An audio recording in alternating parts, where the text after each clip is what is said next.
Hi sa lahat ng bumubuo at miyembro ng God First Vloggers. Maraming salamat sa inyo sa patuloy niyong pagsuporta sa akin. Huwag kayong mag-alala. Ingat! God First! Magandang araw po, mga batang Maynila, mga minamahal kong lolo at lola, mga nanay tatay, at kami po ay narito sa opisina at dala ng meron kaming nais i-present sa inyo. Itong nagpa-viral na video na naman nangyari kahapon habang yung mga kababayan natin tinutupo ng apoy yung kanilang ari-arian, bahay, habang nagkakagulo. May mga ilang talonges na akala mo pumunta sa piyesta, nakipiesta sa sunog. Pero mo, biktima nga sunog yung mga tao. Biniktima pa nila ng mga pagnanakaw ng gamit. Hindi nila naintindihan. Yung mga kuryente pinagkukuha nila, yun din yung kuryente ikakapit sana after the sunog. As you can see with the video, parang sila nagmamap doon na parang walang gobyerno, para silang may sariling mundo doon. Buti na lang, nandoon yung pinadalang augmentation. Pinadalang augmentation ni General Abad habang kasagsagan ng sunog. Pinaapulan natin. Papasalamat nga po sa Air Force. First time na gamit yun doon sa tundo yung Black Hawk, Sikorsky at Huey yata yung helicopter na may dalang water bag. Dahil doon, normally lumalaki pa yung sunog doon. Hindi na po siya gumapang. Pero ang disturbing, alam niyo yung mga orange wire. Pag-aari po yan ng privado. Yan po yung pag-aari ng Grabco. At dahil dyan sa orange wire na yan, nagkakaroon ng mas safety na electrical supply sa mga community, kahit sa mga squatter o kahit sa mga bahay-bahay. Yan ang nagbibigay ng safety para sa mga bahay. Na yung binibigay na kuryente, ligtas, maayos ang pagkakakabit. Kung may sunog, yan din ang unang pinipix para ma-power up yung mga bahay, lalo na yung hindi nadamay ng sunog. Imbis na makarecover tayo ng mabilis, may mga tao yata talagang wala tamang pag-iisip o wala sa sarili. Hirap na nga yung mga tao. Nasunugan. Tapos pag nanakawan pa natin ng mga gamit, kala kasi nila, dati-rati kasi pag may sunog ng araw, parang libre zone sa Maynila. Kaya nga po nagpunta ron dahil gusto ko mabilis na maapula yung sunog. Pero hindi pa rin, talagang kahit na maraming audience, maraming mga pulis, ang lalakas sa mga loob nito. But gusto ko lang kayong i-update tungkol dyan sa sunog na yan.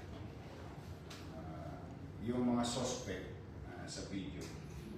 Ito, lalo na ito, dalawa na ito. Tingnan mo mga pinagagawa ng mga talongas nito. Mahangong. Ito mo, may flies pa.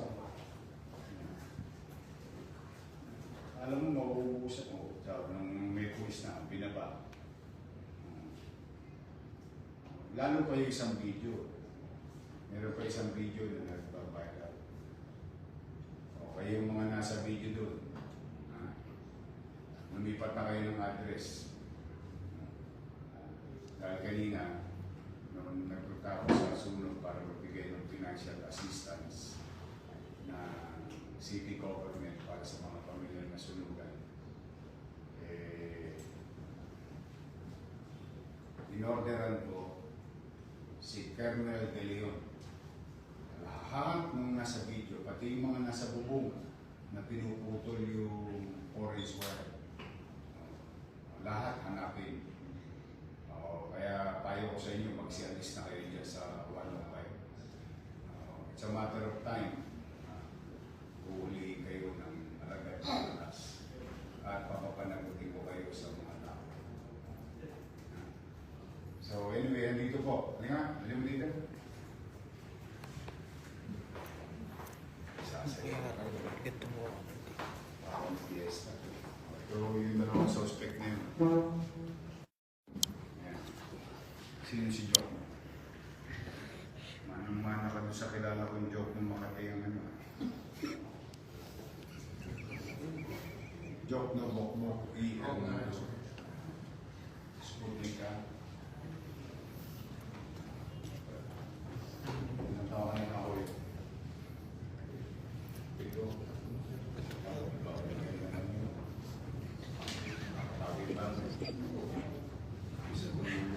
Ang masakit dito, nasunugan ka to. Nasunugan ka. Tama ba? Kasi building na yun, pa.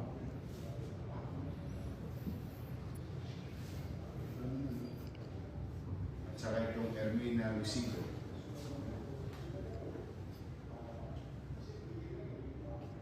Ito po yung dalawang nasa video. Yung isang uri naman ng video, parang may piyesta. Pinapahanap na po natin. And they're going to be charged in violation of 3, open close parenthesis A, close parenthesis, open close parenthesis 1, close parenthesis of RA 7834 or anti-electricity and electrical transmission lines, dust materials, pilferings, Act of 1994. May inquest na ito dalawa. Inquest na. Ayan, ang mga talongges, mga nanonood. Sabi ko, paulit-ulit na lang. Araw-araw ng ginawa ng Diyos. Akala niyo ba mapapagod kami? Hindi kami mapapagod. Hindi kayo nauubos. Or, hindi kayo nagtigil. Ito na po sila. Sila po ipapanagutin natin sa yun lamang po. Sige, tuloy nyo na. Sige. Yun lamang po, mga Batang Manila. Rest assured, maaaring hindi tayo perfecto bilang gobyerno, pero once they commit this crime in the city, we'll make sure that they're going to pay the price. Yan po, commitment namin sa bawat isa sa inyo. Tulad na sinabi ko kanina sa mga kapitbahay namin sa Tondo, alam mo, di bali tayo mahirap, di bali tayo yung squad. Kung tayo maging tulungan, di bali tayo mahirap, di bali tayo squatter. Gusto ko panatag ang pamumuhay sa Maynila. Maaliwalas, may pusang disiplina, may pagkain sa kapwa, pagmamalasakit ka, at panatag na pamumuhay. Kaya po, pipilitin ko araw-araw na magbigay sa inyo. Karapatan niyo po yan. Magkaroon ng kapanatagan sa pamumuhay dito sa Manila. So standby lang po kayo lagi sa mga updates namin. At kung kinakailangan mag-talk to the people kami like this, gagawin po namin. At kung sakasakali, kayo may mga kakailanganin o may mga insidente na sa tingin ninyo kailangan mabigyan ng justisya, padala nyo lang po sa amin. At nagpapasalamat kami sa mga netizen na nagpo-post at tinatag kami. You're calling our attention to do our job. Thank you sa inyong lahat. And our own little way, we'll do our best. So muli po, maraming salamat. Mag-iingat kayo mga Batang Maynila, sa mga minamahal kong senior citizen, mga nanay tatay ko. Pagpalain na ba kayo ng Manila, God first. May bayad ba subscription? Wala, di ba? Click the button, subscribe, then click all.